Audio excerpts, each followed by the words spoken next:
We are very excited for a wonderful opportunity to have this team from Drexel University visiting Harbin to visit Wanbang School.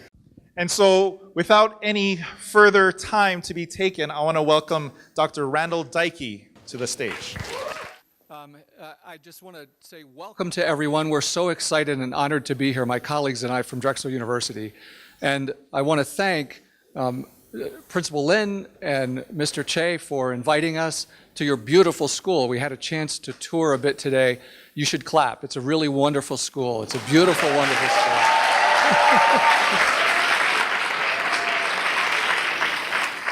So what I'd like to do first is just share an overview, a little bit of information about colleges and universities in the United States.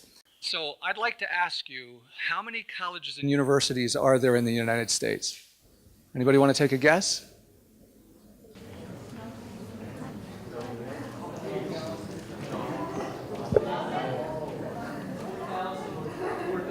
Okay, so this is a really informed group. I heard hundreds, I heard 1,000, I heard 2,000. So it's really important that as you're thinking about attending a college or university in the United States, that you're thinking about what is most important to me, not how is the school ranked, but what is important to me, what am I looking for, what is the institution, the college or university that would be the best one for me. The biggest thing that I can recommend is your academic performance, to really maintain a good quality academic performance. I want you to enroll in courses that are going to challenge you. I know you have the choice of a couple different electives, maybe some AP exams.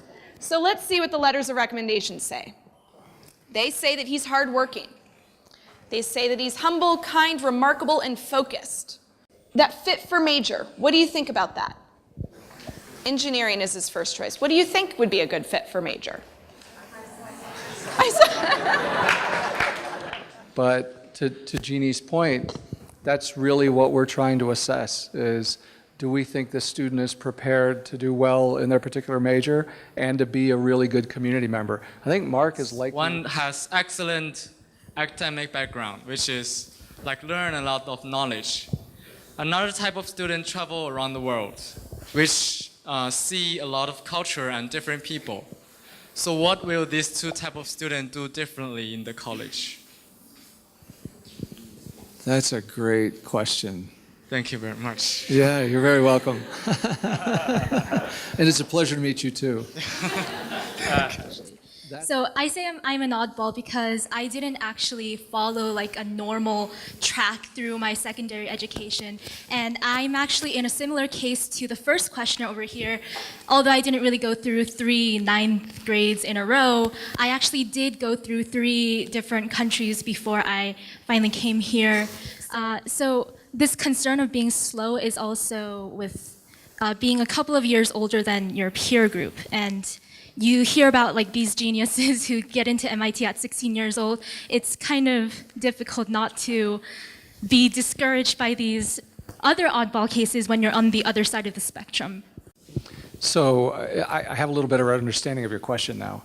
So it's not, we don't have an expectation that you finish in a particular amount of time or that you follow a typical path. I'll again share my own experience. So I didn't earn my bachelor's degree until I was 30. And I didn't earn my PhD until I was 43 because my path was not a direct one. I couldn't afford to go to college. I needed to work. I found my way to a degree. So we completely understand that circumstances, that preferences, decisions can change a path, but it doesn't disadvantage you. Those 16-year-olds that are at MIT, there are about this many of them. So it's not like it's not everyone. So your concerns, as I'm hearing you share your thoughts about being on some particular timeline, don't worry about that. As long as you're doing well, as long as you have a broad set of experiences, all the pieces that we're looking at and a candidate for Drexel and other institutions are as well, the timeline is not going to be a concern for us. Okay?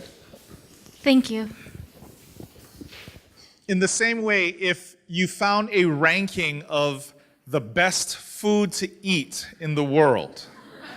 It might be true for one person, but it may not be true for someone else. And so once again, thank you to Drexel and their wonderful and very helpful team.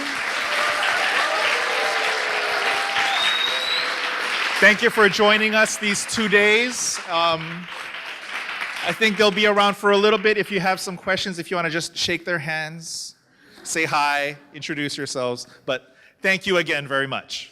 谢谢。如果有问题的话，或者是想握握手的话，都可以，他们会有1点的时间。